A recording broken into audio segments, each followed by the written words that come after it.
সরকার যদি আগেই কোনো পার্টির প্রতি একটা মানে দৃষ্টিভঙ্গি রাখে যে এই পার্টি বড়, এই পার্টি মেজরিটি পার্টি, তাহলে তো আসলে অন্যদের কথার অনেক ক্ষেত্রে গুরুত্ব থাকে না।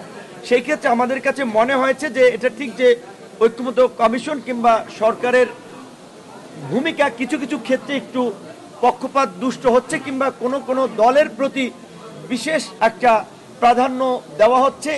এইটা হলে আসলে তাহলে এই সংস্কার কিংবা এই সময়ের সার্বজনীন বিষয়টা আমার মনে হয় যে হারিয়ে যাবে। নির্বাচন বিষয়ে লন্ডনে কি বৈঠক হয়েছে এইটা কিন্তু অফিসিয়ালি এখন পর্যন্ত সরকারের পক্ষ থেকে জোরালোভাবে বলা হয় নাই।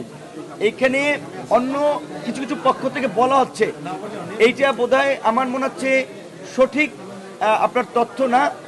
নির্বাচনের বিষয়ে রাজনৈতিক ঐক্যমত্যের ভিত্তিতেই সিদ্ধান্ত নিতে হবে এবং তার আগে অন্যান্য রাজনৈতিক দলেরও যে কনসার্নটা, নির্বাচনের একটা পরিবেশ তৈরি করা, লেভেল প্লেইং একটা ফিল্ড তৈরি করা।